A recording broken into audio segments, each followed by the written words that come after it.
انہوں نے جس طریقے سے زندگی گزاری تھی، جب ان کو معلوم تھا کہ یزید فاسق و فاجر ہیں تو آپ نے بیعت سے انکار کر دیا کہ میں بیعت نہیں کرتا. صحیح. جس پر یزید نے مطالبے کو بہت بڑھایا، یہاں تک کہ گورنر کو کہا کہ سختیاں کرو. آپ نے فیصلہ کیا کہ مدینہ منورہ کو چھوڑ دیتے ہیں اور مکہ معظمہ چلے جاتے ہیں. آپ نے اہل خانہ کو بلا کر جب اظہار کیا تو انہوں نے سوال کیا کہ کیوں؟ تو آپ نے فرمایا کہ میں نہیں چاہتا کہ میرے نانا کا مقدس شہر کی گلیاں خون سے رنگ دی جائیں، اس لیے ہم لوگ مکہ معظمہ چلے جاتے ہیں. صحیح. آپ اہل خانہ کو لے کر مکہ معظمہ پہنچے. وہاں کے گورنر اہل بیت کا بہت زیادہ احترام کرتے تھے، اس لیے انہوں نے ان کے ساتھ کوئی بات پرس نہیں کی. آپ وہاں بھی گئے ہوئے کچھ دن گزرے تھے کہ تمام اسلامی مملکت میں یہ بات پھیل گئی کہ نواسہ رسول ہجرت کر کے مکہ معظمہ آ گئے. یہ بات کوفے والوں کو بھی پہنچی. کوفے والے اس وقت یزید سے بیزار تھے، اس کی بیعت کرنا نہیں چاہتے تھے، اس لیے انہوں نے حضرت امام حسین علیہ السلام کو خط لکھا کہ آپ یہاں آ جائیں، ہم آپ کے ہاتھ پر بیعت کرنا چاہتے ہیں. یہاں کوفے کے لوگ یزید کے ظلم سے بیزار ہیں. آپ نے لوگوں کو جمع کر کے خط بتایا اور مشورہ لیا تو طے یہ پایا کہ کسی ایک کو پہلے بھیج دیا جائے، جو مسلم بن عقیل کو بھیجا گیا. لیکن جلد بازی پھر بھی نہیں کی گئی، آپ انتظار کرتے رہے. اس ٹائم میں تقریباً 200 خط کوفے والوں کے پہنچے. اچھا. اور انہوں نے لکھا آپ کو خط میں کہ آپ کے سامنے یزید کی بدکرداریاں موجود ہیں، اگر اس وقت بھی آپ آگے نہیں بڑھیں گے تو ہم کہاں جائیں. جی. تو اب سوال پیدا ہوتا تھا نانا کے دین کو بچانے کا. جی. اس لیے آپ نے ارادہ کیا کہ مسلم بن عقیل کا جو جواب آتا ہے اس کا انتظار کرتے ہیں. مسلم بن عقیل اپنے 2 صاحبزادے ابراہیم اور محمد کے ساتھ روانہ ہوئے. جب وہاں گئے تو کوفہ کے رئیسہ نے بہت اچھا استقبال کیا، بڑی اچھی طرح ٹہرایا آپ کو. اور بیعت کے لیے جب لوگوں کو پکارا گیا تو لوگ آپ کے اس پر جمع ہوئے، جس پر آپ نے اعلان کیا کہ میں نواسہ رسول امام حسین کی طرف سے نائب بنا کر بھیجا گیا ہوں، تم ان کی طرف سے میرے ہاتھ پر بیعت قبول کرو. لوگوں نے دھڑا دھڑ بیعت قبول کرنا شروع کی، یہاں تک کہ 2 دن میں 20,000 لوگوں نے بیعت قبول کر لی. اچھا. جب یزید کے بھی کچھ لوگ وہاں موجود تھے جو کہ یزیدیت پہ قائم تھے اور جن کو عیاشی چاہیے تھی، انہوں نے دیکھا کہ اگر اس طریقے سے امام حسین کی بیعت ہو گئی تو یزیدیت تو ختم ہو جائے گی، ہمارا زور ختم ہو جائے گا. تو انہوں نے وہاں کے گورنر کو کہا کہ یہ کیا ہو رہا ہے، آپ روکیں. لیکن وہ چونکہ اہل بیت کی عزت کرتے تھے اس لیے انہوں نے قدم نہیں اٹھایا. تو انہوں نے یزید کو خط لکھ دیا کہ یہاں یہ کچھ ہو رہا ہے اور اگر کوئی قدم نہیں اٹھایا گیا تو تمہاری حکومت یہاں ختم ہو جائے گی. بالکل. یزید نے پہلے گورنر کو برطرف کر کے دوسرا گورنر زیاد بن کو بھیجا جو کہ یزید کا ہی حامی تھا، اسی کے کردار کا تھا. اس نے آتے ہی سب سے پہلے مسلم بن عقیل کا پتہ معلوم کیا کہ کہاں ہیں. تو آپ اس وقت ہر کے گھر، ان کے گھر تھے مسلم کے گھر، انہوں نے انہیں بلایا اور کہا کہ ہمارے حوالے کر دو. انہوں نے انکار کر دیا، جن پر ان کو شہید کر دیا گیا. اور مسلم بن عقیل وہاں سے رات کے اندھیرے میں نکلے، اپنے دونوں بیٹے انہوں نے قاضی شہر کے حوالے کیے کہ ان کو جو ہے مدینہ مکہ معظمہ پہنچا دینا. صحیح. آپ رات بھر چلتے رہے، ہر دروازہ بند تھا. ایک دروازہ کھلا تھا جس پر ایک ضعیف عورت بیٹھی ہوئی تھی، اوتا اس کا نام تھا. آپ نے اس سے پانی مانگا تو آپ پوچھا آپ کون ہیں؟ آپ نے کہا میں نواسہ رسول کا چچا زاد بھائی مسلم بن عقیل ہوں. بڑی خوش ہوئی، نیک عورت تھی، جنت کی عورت تھی. اس نے کہا ایسا کرو، گھبرانا ہوں، میرے گھر میں رات بھر ٹھہر جاؤ. ٹھہرا لیا. اس کا بیٹا ناخلق تھا، یزیدیت کا حامی تھا. اس کو جب پتا چلا رات کو آیا کہ ہمارے گھر میں ہے تو اس نے چپکے سے یزید کو، گورنر کو پیغام بھیج دیا. ایک شخص کو پکڑنے کے لیے 500 سپاہیوں کا گروہ نے ان کے گھر کو، بڑھیا کے گھر کو گھیرا. اور اس طریقے سے مسلم بن عقیل کو گرفتار کر کے لے جایا گیا. بہت پہلے آپ سے حجت کی کہ بیعت قبول کر لے، لیکن آپ نے بیعت قبول کرنے سے انکار کیا، جس پر انتہائی اذیت کے بعد آپ کو شہید کر دیا گیا. اور جب ان کو پتا چلا کہ ان کے ساتھ آپ کے 2 صاحبزادے بھی تھے تو ان کی تلاش کی اور ان دونوں کو بھی شہید، معصوم بچوں کو بھی شہید کر دیا گیا. اس دوران میں مسلم وکیل نے جب پہلے دن 2 دنوں میں واقعہ دیکھا کہ 20,000 لوگوں نے بیعت کر لیے، تو آپ نے امام حسین کو خط لکھ دیا کہ آپ آ جائیں، یہاں سب لوگوں کو آپ کی ضرورت ہے۔ یوں امام حسین اپنے اہل بیت کے ساتھ، قافلے کے ساتھ، 82 لوگوں کے ساتھ کوفے کی طرف روانہ ہو گئے۔ جب آدھے راستے میں تھے تو ایک قاصد نے یہ پیغام دیا کہ کوفے کے لوگ بدل چکے ہیں۔ اب آپ سوچو بچار میں تھے کہ کیا کیا جائے، کیا کریں، کہ 2 منزل دور تھے کوفے سے، کہ کوفے کے سے یزید نے آپ کے مقابلے کے لیے حر کو 5,000 سپاہیوں کے ساتھ بھیجا۔ جب حر وہاں پہنچا ہے تو امام حسین نے کہا بھائی نہ میں کسی سلطنت کی نہ کسی حکومت کی لالچ میں جا رہا ہوں، یہ دیکھو میرے پاس کوفے کے لوگوں کے خطوط ہیں، میں تو دین اسلام کی بچانے کے لیے ان کے بلاوے پر جا رہا ہوں، جس پر حر کو دل اللہ نے پگھلایا اور اس نے کہا آپ کے ساتھ دھوکا ہوا ہے، میں آپ کو کہتا ہوں آپ کسی سیف مقام کی طرف نکل جائیں، میں یہاں سے پلٹ جاتا ہوں۔ آپ نے قافلہ کا رخ بدلا اور کچھ چلے تو دیکھا ایک بہت بڑا میدان ہے، اس میں خیمے ڈال دیے، وہ میدان کربلا تھا۔ صبح اٹھ کے جب پوچھا گیا تو پتا چلا یہ میدان کربلا ہے۔ اللہ نے یہ واقعہ ہونا تھا کیونکہ اس کی اطلاع پہلے سے پیغمبر صلی اللہ علیہ وسلم کو دے دی گئی تھی کہ جب امام حسین آپ کے سینہ مبارک پر کھیل رہے تھے تو ایک دم سے آپ کی آنکھ میں آنسو آئے اور پوچھنے پر بتایا کہ جبرائیل علیہ السلام یہ خاک دے گئے ہیں، حسین اس میں شہید ہوں گے۔ تو یہ واقعہ تو ہونا تھا، اس لیے اللہ نے اسی جگہ پہنچایا تھا جو اللہ نے آپ کے نصیب میں لکھ دیا تھا۔ وہاں پہنچے، جب یزید کو اطلاع ملی تو اس گورنر کو حکم دیا کہ جا کر ان کا گھیرا کیا جائے، اور اس طرح 50,000 سپاہیوں کے ساتھ آ کر فرات کے اوپر یزید کے سپاہیوں نے ڈیرا ڈالا۔ 2 محرم سے 7 محرم تک پیغامات کا سلسلہ، گفتگو کا سلسلہ جاری رہا۔ ادھر سے زور تھا کہ بیعت کرو، ادھر سے انکار تھا، ادھر سے بار بار تقاضا تھا کہ بیعت کرو، ادھر سے ایک ہی جواب تھا کہ انکار ہے۔ آخر تنگ آ گئے۔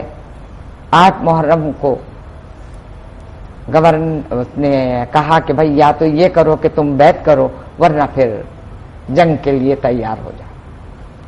8 محرم کو یزید نے شمر کے ساتھ یہ پیغام بھیجا گورنر کو کہ امام حسین کے قافلے پر فرات کا پانی بند کر دیا جائے۔ 9 محرم سے آپ پر پانی بند کر دیا۔ قافلے میں معصوم بچے بھی تھے، چھوٹے بچے بھی تھے، بیمار بی بی صغرا بھی تھی، بی بی زینب فاطمہ بھی تھی، نوجوان بھی تھے، سب تھے۔ پورا 9 تاریخ کا دن امام حسین علیہ السلام نے اس سے دن مانگا کہ 9 محرم کو جنگ نہیں کرتے، 10 محرم کو کر لو۔ گورنر نے سوچا ہو سکتا ہے ایک دن ایک رات پیاسے رہیں تو شاید تکالیف سے بیعت کرنے پر قبول ہو جائیں، لیکن انہیں یہ نہیں معلوم تھا کہ یہ نواسے کس کے ہیں، یہ جگر گوشے کس کے ہیں، ان کا سر جو ہے کسی بھی غلط اس کے آگے جھک نہیں سکتا۔ پورا 9 دن 9 رات معصوم بچے بھوک و پیاس سے بلکتے رہے۔ 10ویں محرم کو صبح کی نماز کے بعد امام حسین علیہ السلام نے علی اکبر کو کہا کہ باہر جا کر دیکھو کہ کیا حالات ہیں۔ آپ نے آ کے کہا کہ جنگ کے لیے وہ تیار ہیں۔ ابھی یہ گفتگو ہو ہی رہی تھی کہ یزید کی طرف سے جنگ کا بگل بج گیا۔ پہلے جنگ اس صورت میں ہوتی تھی کہ ایک گھڑ سوار اس طرف سے، ایک گھڑ سوار اس طرف سے، دونوں میں جنگ ہوتی تھی، جو بھی جس کو ہرا دے اس کی جیت ہوتی تھی۔ صحیح۔ جب یہ سلسلہ شروع ہوا تو اب سوال پیدا ہوا کہ کیا کیا جائے۔ اس وقت حضرت عباس علمبردار خیمے کی حفاظت پر تھے، باہر سے حفاظت کر رہے تھے۔ علی اکبر نے سب سے پہلے اجازت چاہی کہ مجھے اجازت دی جائے محمد حسین۔ بیٹا سوچو، جوان بیٹے کو اجازت دینا باپ کے لیے، لیکن یہاں وہی آتا ہے کہ دین کے لیے سب کچھ قربان، اللہ کے لیے سب کچھ قربان، راضی بر رضا۔ آپ نے اجازت دی، انتہائی بہادری سے لڑے۔ جب کفار نے دیکھا کہ کافی لوگوں کو، گھڑ سواروں کو، تو پھر انہوں نے بے ایمانی کی کہ چاروں طرف سے تیروں کی برسات کی، تو ایک اکیلا اور اس طرح شہادت کا جام نوش فرمایا۔ آپ کے بعد بار بار آتا ہے. اس دوران میں معصوم علی اصغر جو کہ 6 ماہ کے تھے پیاس سے بلبلانے لگے تو عباس علم بردار سے برداشت نہیں ہوا اور آپ نے مشکیزہ اٹھا کے فرات کی طرف بھاگے. امام حسین نے کہا بھی کہ مت جائیے, لیکن آپ نے کہا نہیں, میں معصوموں کو پیاسا نہیں دیکھ سکتا. انہوں نے سوچا ہو سکتا ہے جاؤں ان لوگوں کو رحم آ جائے, لیکن رحم آنے کی بجائے انہوں نے تیروں کی بوچھار کر دی. اور اس طریقے سے جس طریقے سے حضرت عباس شہید ہوئے ہیں کہ پہلے ایک بازو کٹا تو آپ نے دوسرے بازو پہ مشکیزہ رکھ لیا, وہ بازو شہید ہوا تو آپ نے منہ سے مشکیزے کو پکڑ کچھ, لیکن انہوں نے مشکیزے کو بھی تیر سے چھید کیا اور اس طرح شہادت کا جام نوش فرمایا. ہوتے ہوتے تمام اون و محمد بی بی زینب کے دونوں صاحبزادے, جب علی اکبر علی اصغر سب شہید ہوتے چلے گئے تو آپ نے کہا کہ بھائی میں اپنے دونوں بیٹے بھی تم پہ قربان کرنا چاہتی ہوں. یعنی سب نے اپنے اپنے طور پر جان دی کہ امام حسین بچ جائیں گے تو دین قائم رہ جائے گا کہ آپ کی, لیکن اللہ کو منظور تھی ان کی شہادت. اور میں سمجھتی ہوں وہ اس لیے بھی منظور تھی کہ اگر ہم غور کریں تو تمام انبیاء کو جو معجزات اللہ تعالیٰ نے ایک ایک کر عطا کیے تھے حضور اکرم صلی اللہ علیہ وسلم کی ذات مبارک میں سب یکجا کر دیے تھے. صرف شہادت ایسی چیز تھی جو کہ حضور کے خاندان میں نہیں تھی, تو اللہ نے نبی کے نواسے کو شہادت دلا کر یہ مرتبہ بھی جو ہے وہ حضور صلی اللہ علیہ وسلم کے خاندان کو دے دیا. صحیح. اور اس کے بعد جو ہے اون و محمد بھی بہادری سے لڑتے ہوئے شہادت کا جام نوش فرمایا. تصور میں اگر لائیں تو سوچو کہ ایک ماں کے سامنے 2 بچوں کے لاشیں آئیں, وہ ماں پہ کیا گزر رہی ہوگی. لیکن صبر کا دامن تھا. آخر میں امام حسین علیہ السلام کی باری آئی.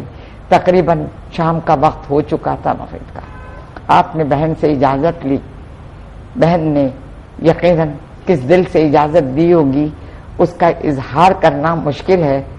سوچو تو دل پر محسوس ہوگا کہ جوان بچوں کی لاشیں, اپنے بیٹوں کی لاشیں, چچا کی لاش, سب کو دیکھتے ہوئے ایک اکیلے بھائی کو بھی روانہ کرنا. آپ زین العابدین بیمار تھے, ان سے ملے اور رخصت ہوئے. میدان جنگ میں پہنچے. علی کے لال تھے, شیر خدا کے لال تھے, انتہائی بہادری سے لڑے.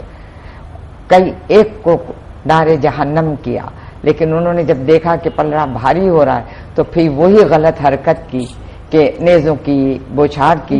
ایک نیزہ آپ کے پیشانہ مبارک پر لگا جس کی وجہ سے آپ گھوڑے سے گر پڑے.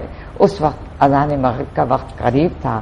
شمرین آیا اور اس نے آپ کے سینے پر مبارک پر اپنا پیر رکھا تو آپ نے کہا مجھے سجدہ کر لینے دو, وضو تو میرے خون سے ہو چکا ہے. آپ نے سجدے میں سر جھکایا اور ملعون نے آپ کا سر تن سے جدا کیا اور نیزے پہ لے کے گھمایا. اس کے بعد قافلے کو گرفتار کر کے یزید کے دربار میں پیش کیا. جو اذیتیں وہاں انہیں بھی دینی تھی دی گئیں کہ بیعت کی جائے, لیکن بی بی زینب بھی لوٹے ہوئے قافلے کے ساتھ اپنی بات پر اڑی رہی کہ جب حسین نے شہادت قبول کی تو یہ بیعت ہونے کا سوال آ ہی نہیں سکتا. جب اس کے مظالم حد سے زیادہ بڑھے تو شام کے لوگوں کو برا لگا. انہوں نے کہا یہ غلط ہو رہا ہے, معصوم بچوں کے ساتھ, عورتوں کے ساتھ. وہ یزید کے خلاف ہوئے. یزید نے سوچا شام کے لوگ اگر باغی ہوئے تو مشکل ہو جائے گی, اس لیے اس نے اس الٹے ہوئے قافلے کو جو ہے امام حسین کے سر کو نیزے پہ چڑھا کر مدینہ منورہ کی طرف روانہ کیا. صحیح. اور 10 محرم کے بعد یہ قافلہ صعوبت راستے کی اٹھاتا ہوا مدینہ پاک پہنچا جس میں بی بی زینب تھی. اس وقت وہی ایک تھی کیونکہ حضرت زین العابدین بیمار تھے, چھوٹی معصوم بچی صغرا بیمار تھی. سب کو لیتے ہوئے, بھائی کی نشانی کو لیتے ہوئے مدینہ منورہ پہنچی ہیں. مدینہ منورہ میں بھی ایک کوہرام مچ گیا قافلے کو دیکھ کر کہ یہ اہل بیت کے خاندان کے ساتھ کیا کیا یزید نے. سب نے آپ کو گلے لگایا. مدینہ منورہ پہنچ کر تو یقیناً صبر کا دامان ہاتھ سے چھوٹا ہوگا کیونکہ نانا کا مزار وہیں تھا, حضرت علی کا مزار مبارک وہیں, بی بی فاطمہ تو زہرا کا مزار مبارک وہیں, بی بی زینب یقیناً نالہ و فریاد کیا ہوگا، سب کیا. مدینے کے لوگوں نے اب اس قافلے کو کھانے کا انتظام کرنا تھا، جو میں پہلے بھی بتا چکی ہوں کہ سب نے سب کچھ ڈالا اور اس طریقے سے کھچڑا پکا کر ان کو، اور وہیں پر یہ قافلہ رہا. اور اس کے بعد سے آل رسول زین العابدین کے نسل سے چلی اور تا قیامت تک رہے انشاءاللہ. اور مختصراً ایک چھوٹا سا نوحہ ہے جو تمہیں سناتی ہوں بی بی زینب کا، جس سے اس کے اوپر کافی وضاحت ہو جائے گی. کہ زینب نے کہا لاشائے شبیر پر رو کر، زینب نے کہا لاشائے شبیر پر رو کر، ہم لٹ گئے ویران ہوا آج ہمارا گھر، ہم لٹ گئے ویران ہوا آج ہمارا گھر. پردیس میں تم چھوڑ چلے بھائی حسین، پردیس میں تم چھوڑ چلے بھائی حسین، اور ساتھ لے گئے اکبر و علی اصغر. اے بھائی یتیم قافلہ سب ہو گیا دیکھو، اے بھائی یتیم قافلہ ہو گیا سب دیکھو. یہ کیسی مصیبت کا داغ ہوا دل پر، یہ کیسی مصیبت کا داغ ہوا دل پر. روتی ہے تمہاری پیاری بہن سکینہ اے برادر، روتی ہے تمہاری پیاری بہن سکینہ اے برادر. عباس نہیں ملتے، اکبر نہیں ملتے، یہ ظلم کیسا کیا ہے، علی اصغر کو پانی بھی نہیں دیا ہے. یہ ظلم کیسا کیا ہے، علی اصغر کو پانی بھی نہیں دیا ہے. فریاد کرتی تھی بی بی زینب رو رو کر کربلا میں لاشائے حسین پر. اے حسین رحمت للعالمین کے نواسے، شیر خدا کے لاڈلے، فاطمہ کے آنکھوں کے تارے.